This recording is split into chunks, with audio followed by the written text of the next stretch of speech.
Hello everyone. I have here a Sidewinder. This is the 16-inch version of the comma, so the biggest one I make. And this one's made with cocobolo and redwood, which I'll tell you about in a minute. I'll just start by playing some chords. You can hear.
So this is a big sounding guitar.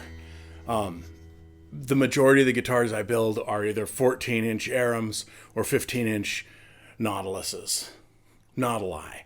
And this is actually only the second Sidewinder I've made, and I just totally love it. So this is Tunnel 14 redwood and cocobolo back and sides. It's got a mahogany neck, and everything else on it is ebony. The redwood is just well, this is Tunnel 14, which I've talked about in other videos, but basically, you know, this lumber was felled about 150 years ago, and then it was used as a support, a structural support in a train tunnel for 125, 130 years. So it's aged, you know, it's really old wood. And this particular piece, a lot of the Tunnel 14 exhibits some staining, you know, water dripping down and pulling minerals in. But this one's like perfectly pure. And the growth rings are incredibly even across the top. And it's perfectly quarter sawn. It's just primo wood. And a lot of the assumptions that are made about redwood being a soft wood or a wood that doesn't have headroom and all that, it just don't apply to this material. It's got tons of headroom, lots of volume. I think this would make a good bluegrass guitar. The cocobolo is one of my favorite tone woods. It's a true rosewood, Dalbergia retusa, the red rosewood, and it's as close to Brazilian rosewood. It's really close to Brazilian rosewood in its sound. It's a little bit, I would say, denser and more resinous and produces maybe a little bit more sustain. And it makes fantastic guitars. This is a multi-scale instrument, and it's got a quarter of an inch, or rather a half of an inch difference between the two scales. Oh, here's a cool thing.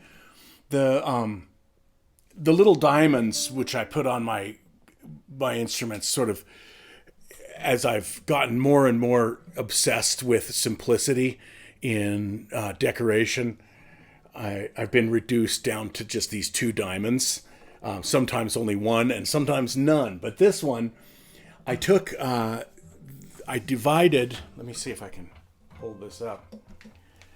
Cocobolo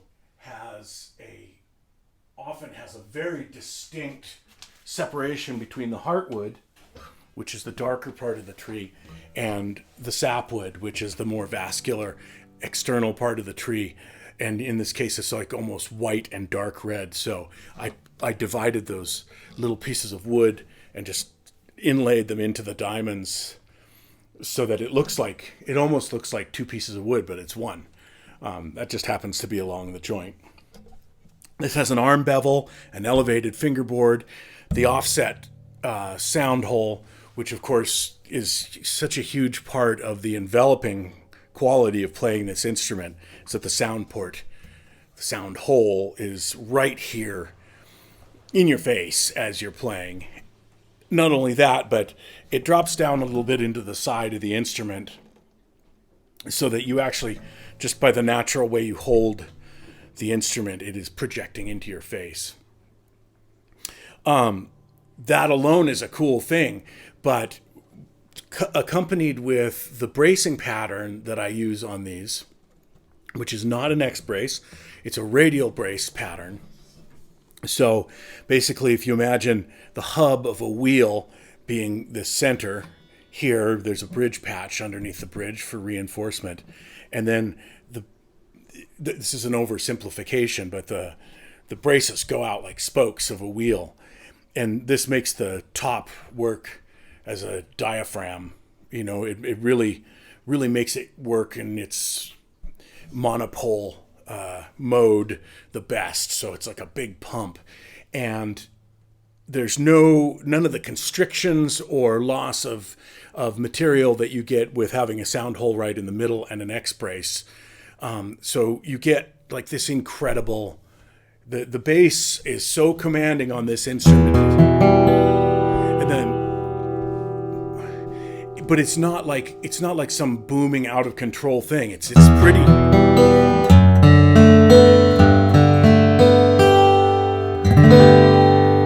It's just such a big sounding guitar. I always say these commas, they sort of sound like an inch larger than they are, which is kind of a silly metric, but I'm trying to emphasize the fact that you get more sound out of the instrument than you would expect from its side. I've played a lot of dreadnoughts. I've never played one that has that breadth of sound in it. I'll play a little bit more instead of just sitting here bragging endlessly about my guitar. But I'll play sort of a bluegrassy thing, and we'll see if I'm right. See, what should I play? Do I have a capo? No, I don't. So I'll play this.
What I love about this instrument is that what I find so often in big-bodied guitars is that they have all this potential, like just by nature of having a large body, they produce bass. I mean, there's just kind of like this obvious correlation between that. It's a big room, so it booms.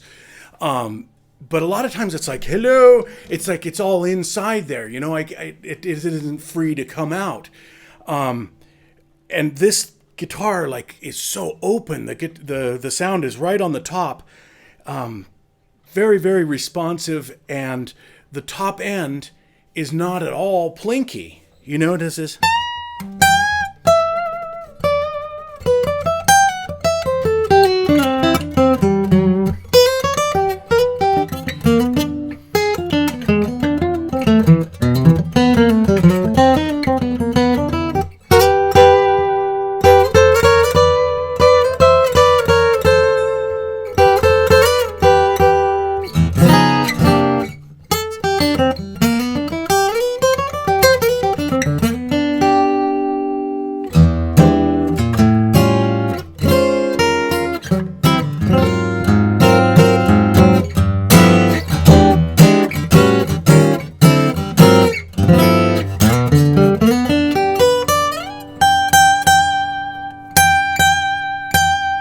I mean, listen to that G sing. It says.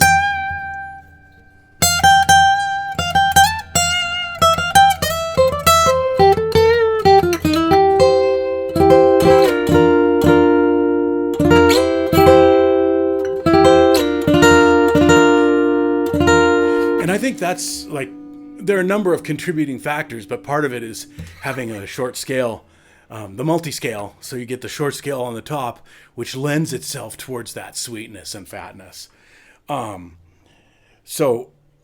There, I'll stop now. This guitar is actually, it's only been strung up for about 12 hours, so I usually don't do a demo this soon after that. I like to let it sit around for a while because of all the changes. This guitar is going to sound so freaking amazing in 6 months, but it's off to its new home fairly soon, so I thought I'd get the demo done. Anyway, Jose, thank you very much for making this order. It was a pleasure to build. I'm definitely totally enthused about making Sidewinders at this point. So. Just a big old beast of a guitar. Thank you very much.